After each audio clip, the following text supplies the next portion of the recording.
asked you last Sunday if you were ready to take a big leap into a fuller expression of the divine, a greater experiential connection, aliveness, happiness, love, creativity and abundance, and a life that is simply easy.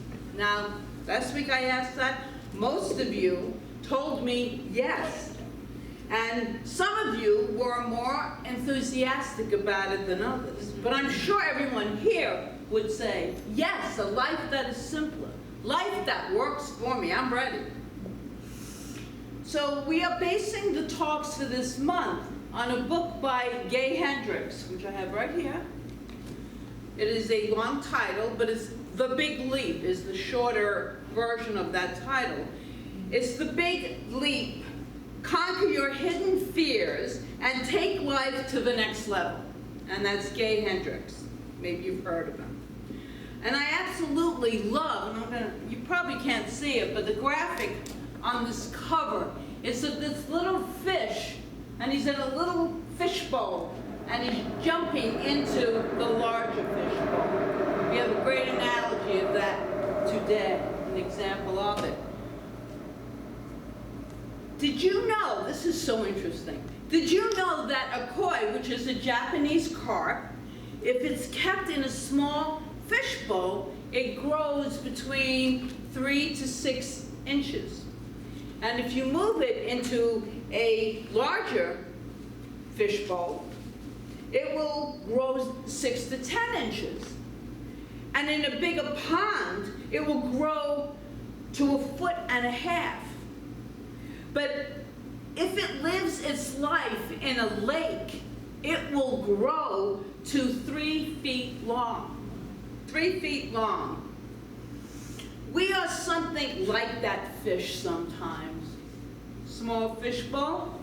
The bigger our container, the bigger we will grow. So this month is all about expanding our container. Living in a bigger bowl, if you will. Because the fish doesn't know it's in a bowl. Remember that. The fish doesn't know it's in the water. Just like we don't know that we're in the substance of the divine all the time, because that's who we are. So I'm going to do a very brief summary of last week's talk. Long before you came into this physical realm, this whole form, to have this experience, you made a handshake deal with the universe to live within what Gay Hendricks calls your zone of genius. And within that zone is where you most fully express yourself. When you're in that zone of genius, that's where you freely express the divinity within you.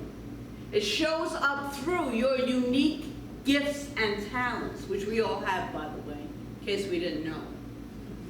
It is where you experience joy, love, abundance, creativity, fulfillment. We might lump that all together and call it success, because to me, being successful means living a truly happy life, living a fulfilling life, just being. It doesn't mean lots of other concoctions that we might have in our mind. It could, but it's what we hold as that all my needs are met. All my needs are met, and they always are when we step out in faith. It is where you are a blessing to the world. You give all that you have to offer to the world. And there's something unique that each and every one of us have, and there is nothing in me to doubt that. We, each and every one of us, have a unique gift to impart to ourselves and then to spread that to the world. It happens automatically. Somewhere along the line, though, this is all from last week, an inner thermostat was set. And it is the inner thermostat that determines the amount of love, creativity, joy, peace, and fulfillment that we allow ourselves to experience. For some, And for a lot of us, that thermostat was set at a really low level somewhere along the line. Hendricks calls this the upper limit problem, or OAP, like gulp without the G, the upper limit problem. When we do exceed our setting on this thermostat, we tend to sabotage ourselves. And it's usually done subconsciously, so that we can return to that old familiar setting, right? Even if it doesn't feel good, it feels familiar. And the good news is that this month we are exploring how to reset our inner thermostats and to become aware of them. All of us must become conscious in order to become aware, and so that we can absolutely take that big leap into that larger bowl. And it is quite possible. And today we will make that leap by looking at what keeps us in these small bowls in the first place. Why do we put these limits upon ourselves? And we do. We put these limitations upon ourselves. And how can we start making that leap? Gay Hendricks suggests that pretty much every one of us has at least one, sometimes two, or three, or even all four of these hidden barriers that we're going to talk about today. 4 hidden barriers. So all 4 barriers have something in common. Although they seem true and real, boy, we could swear by them. Absolutely. They are based on beliefs that we have made about ourselves that are not true. They're not real. But because we believe they are, they become real, right? That's how we live our lives. That's how we make our judgments. The fact that we unconsciously accept that they are real or true, that is the barrier. That's the only barrier there is, that we believe that these things that are not real are real in our lives. And that holds us back. It holds us back from truly expressing who we are. So as I share with you these barriers, I ask you to lovingly assess where you might be with them. So let's begin by considering the possibility that you might have at least one of these barriers. Even if you are already feeling pretty darn successful, you could have this hidden barrier holding you back from experiencing even more, because the universal energy that we call God, this divine energy, is always expressing itself as more, as more. So there's not a limit in the divine. There is no limitation in the divine. And since we're made out of the divine nature of God, there truly is no limitation in us. Only the limitation we place upon ourselves. So, you may well have a hidden barrier holding you back from even a higher level of expression. The first step in dismantling them, which is the talk title today, Dismantling Our Hidden Beliefs, is to shine the light of awareness on them. If we don't become aware of what they are and that they exist, then we can never really truly clear them away or deal with them. And this is it's key. It's key, it's so important. We cannot transform our beliefs and emotions if we are not aware. If we're not aware of them. So barrier number 1, feeling fundamentally flawed. And we have mantras for each one of these. Here is the upper limit mantra that comes from this first barrier. I cannot expand into the full potential, my full potential, because there is something fundamentally wrong with me. Something wrong with me. But my friends, how how can this possibly be true? If we are all creations of this divine loving energy, this divine perfection, truly at our very core of who we really are is perfection. That's who we really are. We are perfect, we are whole, we are complete. There is nothing missing. The fear of being fundamentally flawed brings with it a related fear. It is the fear that if you did not make a full commitment to living in your zone of genius, you might fail. You might fail.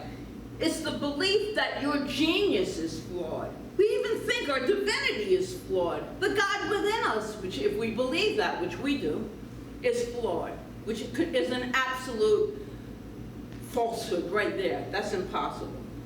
It's the belief that if you express in a big way, you will fail in a big way. So this belief tells you, this one particular belief tells you to play small and stay safe, so that if you fail, you will fail small.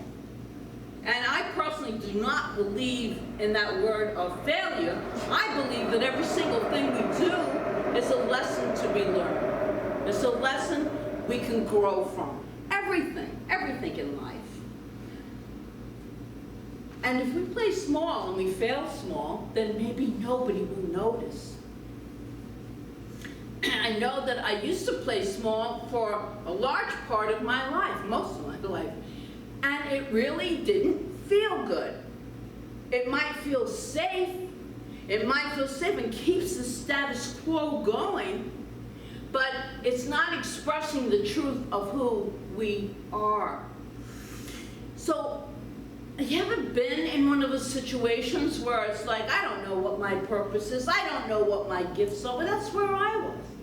I don't know what my gifts and my purposes are. Maybe I don't have them. We all have them. We all have them. Stay the course. I've been in this teaching for 30 years now, and it wasn't until about 17 or 18 years ago that I began to understand that my mantra was, I'm a beneficial presence. I had no idea what that meant. I'm a beneficial presence. Okay, I'll just say it because it feels right. But slowly and surely I stepped into that, because the universe will always give you what you think, feel, or say. So the more I stepped into that, the more it was revealed to me. And here we are today. Here we are today, and so much more, because it doesn't go away once you wake up and realize that you have a purpose in being on this planet. You have a purpose. There is nothing fundamentally wrong with me or with anyone else. Now I'm stepping into the realm of truly believing with all my heart the divine good is always present. It's always mine, but we need to believe it in order to claim it. We need to trust. That's what we need to do. Trust that the universe fully, completely is always supporting us. When I say universe, I mean this divine nature of God. And it's always, always supporting us. This is how we begin, by dismantling this one barrier. Barrier number 2, loyalty and abandonment. Here's the upper limit mantra for this barrier. I cannot expand to my full success because it would cause me to be disloyal to my roots and leave behind people from my past. And I've seen this a lot with people whose families are coming from different traditions, religious backgrounds. They come into this empowering teaching, this is spirituality of science of mind, and they start to really see that they can create their lives the way they want to live their lives. And then they go back, to your familiar settings, the old friends, family, and they cannot deal with it. They can't, you've changed, and they don't like that. but you're feeling better. And so what happens then is we're starting to transform, and what happens is we might feel guilt, and that guilt will lead us, it will hold us back from entering our zone of genius, and we might self-sabotage. We talked about that last week. We might self-sabotage in order to play small again to please everyone around us. And you may even follow these bouts of great breakthroughs of success with bouts of punishment or that sabotage. And that brings us to barrier number 3, the crime of outshining. And the mantra for this is, I must not expand to my full success. If I did, I would outshine blank and make him or her look or feel bad. I'm going to play small. This is common amongst talented and gifted children. They get a lot of attention, but they also usually get a strong subliminal message not to shine too much, not too much. One unconscious solution is to turn down the volume on your genius so others won't feel threatened. The other is to continue to shine, but turn down your ability to enjoy it. If you appear to be slightly suffering or feeling a little off, you might get empathy and sympathy instead of jealousy. So we don't want people to be jealous of us. We haven't learned yet that what other people think about us is none of our business. But so when we're in this barrier holds us back because we can't really shine our full light. We shine that light of who we are. An example in the book, in this book, Big Leap book, Pianist Joseph, whose sister, also a gifted, who was a musician, also had a sister who was a very gifted musician. She died at the age of 8. His parents later bought him a piano. But when they gave it to him, they said, we could have never afforded this if your sister would have lived. Well, the barrier was set right there for Joseph for the rest of his life. Do you think he's going to enjoy playing his greatest passion and being a musician and a pianist? Nope. So barrier number 4, believing that more success can bring a bigger burden. A bigger burden. Here's the mantra. I can't expand to my highest potential because I'll be an even bigger burden than I am now. If you had that belief that you are a burden in your family, that's going to play out in your life. I know that was definitely one of my personal barriers. I was a burden to my mother because I wasn't born a boy. And if that's all somebody ever wanted was a boy, then you're going to feel like a burden because that story will be told over and over again during your life. And so it took a really long, long time to accept who I am for who I am. Because what happens is you start attracting these people into your life who will try to change you into what they think you should be. And then if you have this belief, well, I was supposed to be a boy, so I'm not who I was born to be, right? You're going to attract these people into your life until you can dismantle this barrier that you are perfect. You are exactly as you are supposed to be, no matter what. So that we don't have to stay stuck in this whole idea that we're not truly who we are meant to be. We need to expand. Once we break this barrier, dismantle it, We expand into our highest expression of who we truly are. And I'm here to tell you that these barriers are all lies. No one of them is the truth.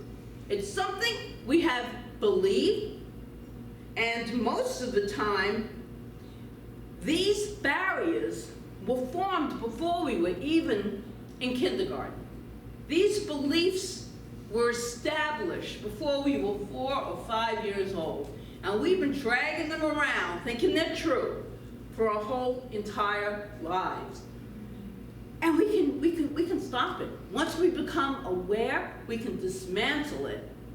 And then what shines through? The truth, the beauty of who you really are.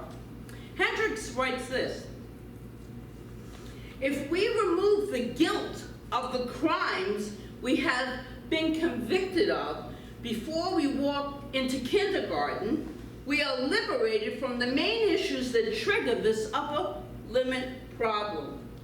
You see that most of the limitations that we place on ourselves were formed before we were 4 or 5 years of age. So here they are again, and here they are again. These are the beliefs that hold us back from expanding into our zone of genius.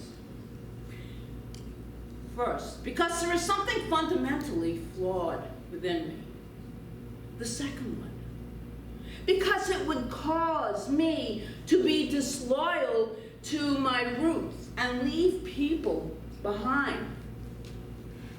Because if I did, this is the third one, I would outshine blank and make him or her feel bad or look bad. And the fourth one, because I'll be an even bigger burden than I am now. These are the 4 barriers to our absolute, divine, beautiful God spark. So I really encourage you to get this book, The Big Leap by Gay Hendricks, because it really has a lot of rich material in it. It's not big, but it's got a lot of really rich, beautiful information in it. And we know, as we said before, the first step to transformation is awareness. We have something important to do right now. So right now, for a few seconds, I want us to hear this, to really, really hear this. So let's just take a breath together. I'd love to take a breath. Remember this. It is your divine right and your divine destiny to dismantle these barriers. It is your divine right and divine destiny to live from and in your zone of genius. You deserve to be there, and the world needs you to be there. This world needs all of us to shine our lights. It truly does, to be the light. And remember, these barriers seem true and real, and they are based on beliefs that are neither true nor real. We have to remember that. It's the story we've been living by. It's the thermostat that's kept us down. It's time to take that step out into our zone of genius. Barrier dismantling mantras. So these are the mantras that we want to say. So if you have the first, barrier, I am fundamentally flawed. This is your mantra. I thrive in my zone of genius because I am the presence of God here on earth. If you have the second, disloyalty and abandon, I thrive in my zone of genius and love and bless blank. If you have the outshining barrier, I thrive in my zone of genius because as I let my gifts shine, I silently give others permission to let theirs shine as well. That's so beautiful. And finally, if you like to have, if you have a barrier, a burden barrier, this is what we say. As I release all sense of burden or obligation, I freely and easily thrive in my zone of genius. I easily thrive in my zone of Jesus. And so it is, and so it ever shall be. We have come to live, and we have come to live and shine our lights here on this planet Earth, no matter what condition that might arise, is even more important than when we are able to, when we are grounded in the knowing that the universal good is always guiding us. We can shine our lights. We can be the peace. There is so much need for this healing right now. We are here to express our gifts and our talents. And I say it is time to be like that koi and just to leap into a larger bowl. It is time for all of us, however that looks in your life, and to be all that we can be, because we are children of the divine. And that's the truth. So